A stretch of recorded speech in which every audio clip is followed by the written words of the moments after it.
അപ്പോൾ ടീച്ചറും ഞാൻ തമ്മിൽ യാതൊരു പ്രശ്നങ്ങളുമില്ല. ഓക്കെ, ശരി, നമസ്തേ.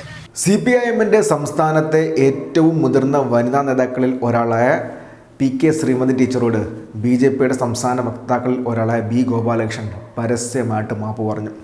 ചാനൽ ചർച്ചയിരുന്ന് ശ്രീമതി ടീച്ചറുടെ കുടുംബത്തെയും അധിക്ഷേപിച്ചതിനും വ്യാജ അഴിമതി ആരോപണം ഉന്നയിച്ചതിനും എതിരായിട്ടാണ് ശ്രീമതി ടീച്ചർ കേസ് കൊടുത്തതിൻ്റെ ഭാഗമായിട്ടാണ് പരസ്യമായിട്ട് മാധ്യമപ്രവർത്തകരെ മുന്നിൽ വെച്ച് B ഗോപാലകൃഷ്ണൻ മാപ്പ് പറയുന്നത്.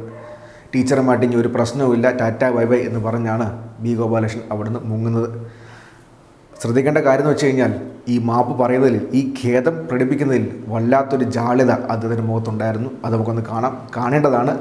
ഒരു BJPക്കാരൻ പരസ്യമായിട്ട് ഒരു ഇടതുപക്ഷ പ്രവർത്തകയോട് മാപ്പ് പറയുകയാണ്, അതും മാധ്യമപ്രവർത്തകരുടെ മുന്നിൽ വെച്ച്.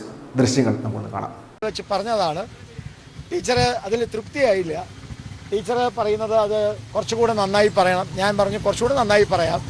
അതുകൊണ്ട് എൻ്റെ കയ്യിൽ സബ്സ്റ്റാൻഷിയേറ്റ് ചെയ്യാനുള്ള രേഖയില്ലാത്തതുകൊണ്ടും അന്ന് ടീച്ചർക്കുണ്ടായിട്ടുള്ള മാനസിക വ്യഥ ഉണ്ടായതുകൊണ്ടും ടീച്ചറോട് ഖേദം രേഖപ്പെടുത്താമെന്ന് ഞാൻ പറഞ്ഞിരുന്നു മീഡിയേഷനിൽ. ആ ഖേദം ഞാൻ ഇവിടെ വെച്ച് ടീച്ചറോട് രേഖപ്പെടുത്തുകയാണ്. ഒപ്പം ഇന്ന് ഇവിടെ വെച്ച് ഈ കേസ് അവസാനിക്കുകയാണ്. കാരണം സബ്സ്റ്റാൻഷിയേറ്റ് ചെയ്യാനുള്ള ഡോക്യുമെൻറ്റ്സ് ഇല്ല എന്ന് പറഞ്ഞ് ഞങ്ങൾ കണ്ണൂർ കോടതിയിൽ വെച്ച് തന്നെ അത് തീർന്നതാണ്. പക്ഷെ നിർഭാഗ്യവശാൽ ടീച്ചർക്ക് കുറച്ചുകൂടി അത് ആ ഒരു മാനസിക വിഷമം ടീച്ചർക്ക് ഉണ്ടായി എന്നുള്ളത് കൊണ്ട് ഞങ്ങൾ വീണ്ടും അത് ഇവിടേക്ക് വരേണ്ടി വന്നു. ഞാൻ ക്വാഷ് ചെയ്യാൻ കേസ് കൊടുത്തു. ആ ക്വാഷ് ചെയ്യാനുള്ള കേസിൻ്റെ സമയത്താണ് ഈ മീഡിയേഷൻ വന്നത്. ഇന്ന് മീഡിയേറ്ററുടെ മുമ്പിൽ വെച്ച്, മുഹമ്മദ് യൂസഫ് എന്ന് പറയുന്ന മീഡിയേറ്ററുടെ മുമ്പിൽ വെച്ച് ഈ കേസ് ഞങ്ങൾ പരസ്പരം ഒത്തുതീർന്നിരിക്കുന്നു. ടീച്ചർക്കുണ്ടായിട്ടുള്ള ഞാൻ ഒരിക്കൽ പറഞ്ഞതാണ്, ടീച്ചർ ഒന്നും കൂടി തൃപ്തിയായിക്കോട്ടെ വീണ്ടും പറയുന്നു, ടീച്ചർക്കുണ്ടായിട്ടുള്ള മാനസിക വിഷമത്തിൽ ഞാൻ ഖേദം രേഖപ്പെടുത്തുകയാണ്. അപ്പോൾ ഇതോടുകൂടിയിട്ട് ടീച്ചറും ഞാനും തമ്മിൽ രാഷ്ട്രീയമായിട്ടുള്ള വലിയ അകൽച്ചയുണ്ട്. രാഷ്ട്രീയമായിട്ടുള്ള രണ്ടന്തരത്തിലാണ്. പക്ഷേ അങ്ങനെയൊക്കെ ആണെങ്കിലും മാനസികമായിട്ട് ഒരു സ്ത്രീ എന്ന നിലയിലുള്ള ടീച്ചറുടെ വ്യഥയും വിഷമവും, അതുപോലെ രാഷ്ട്രീയ പ്രവർത്തക എന്ന നിലയിലുള്ള ടീച്ചറുടെ വിഷമവും, ഇത് രണ്ട് കണക്കിലെടുക്കാൻ ഞാൻ ബാധ്യസ്ഥനാണ്. പിന്നെ സത്യസന്ധമായ കാര്യങ്ങൾ മാത്രമാണ് ചാനൽ ചർച്ചയിലായാലും എവിടെയായാലും നമ്മൾ പറയേണ്ടത്.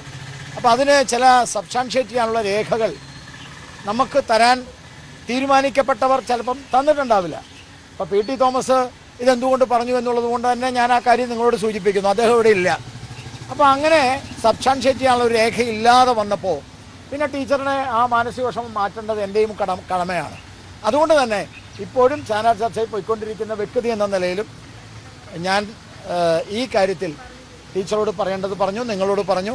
എനിക്ക് തോന്നുന്നു ടീച്ചർക്ക് പരിപൂർണമായിട്ടുള്ള വിഷമങ്ങളൊക്കെ മാറിയിട്ടുണ്ടാവും, അല്ലേ ടീച്ചറെ? അപ്പോൾ ടീച്ചറും ഞാൻ തമ്മിൽ യാതൊരു പ്രശ്നങ്ങളുമില്ല. ഓക്കെ, ശരി, നമസ്തേ. Okay, right. ഇതിൽ കൂടുതൽ എക്സ്പ്ലനേഷൻ ഇല്ല. Matter is matter. Finish is a matter. നിങ്ങൾക്ക് ചോദിക്കാനകത്ത് there is no other explanation.